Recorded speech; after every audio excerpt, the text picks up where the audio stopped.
Michael, on behalf of everybody involved, we don't think there's anybody more deserving of getting involved in it. Thanks. Absolutely. Really.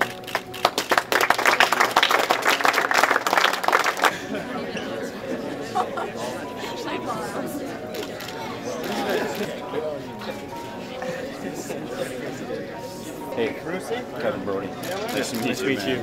I was there. I'm glad. Oh, you were? Thank you. A couple more guys for you, Mike. You're welcome. They weren't able to make it last day, so they were all on the call. Mike, good to see you again. Good to see you. Take care, buddy. Thanks. Nice to meet you again, man. What do you remember, Michael? From the incident? Yeah.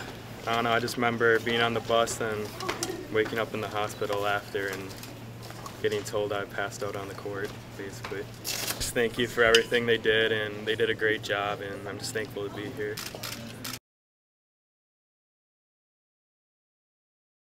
It's never good in a gym when things go silent. So I was kind of around a curtain and kind of getting to the point where I could see both courts. I saw Michael on the ground, the referee was pointing at his head and summoned me out onto the court, and then that's basically kind of where everything started. I just kept saying it was a nightmare to look at the other end of the court and see them pumping his chest. I think the big thing was just the early recognition by the trainers. For them to be able to do CPR prior to us is extremely important.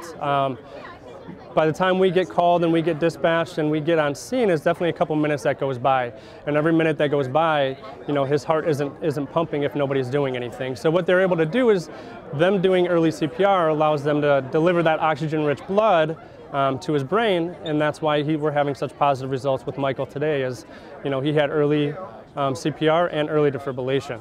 In each of our schools we have at least one defibrillator, and we train each year an emergency response team for each school so that they're prepared and ready in the event of a cardiac event. But it was one of those things where the emergency action plan kind of all came together, even though the parts didn't know each other. West Dallas Fire Department and the EMTs and the paramedics did an unbelievable job, and it was seamless and ended up being a great day.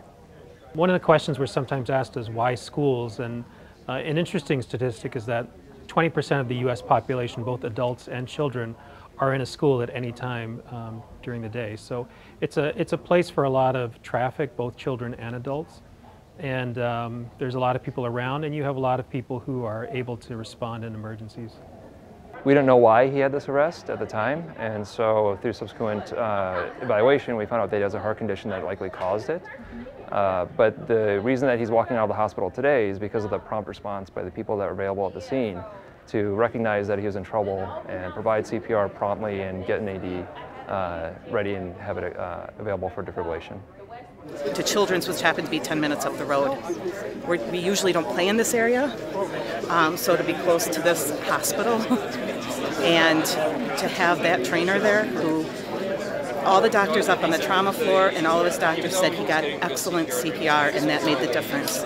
He not only got CPR, but it was really good CPR. So we credit the trainer, the guy who called 911, the paramedics, everybody. There's a whole chain of events that happened, and one of those goes away and he's not here. So it's a skill that if you have, you might be able to save someone's life someday. For a problem like this, we're not interested in the medical professionals. We just want people who are willing to take action. And I think they've looked at the barriers for this. People are sometimes afraid they're going to do harm to someone. Well, unfortunately, when someone suffered a cardiac arrest, there's nothing worse that can happen to them. And all you could possibly do is what happened today, is that you could save somebody's life.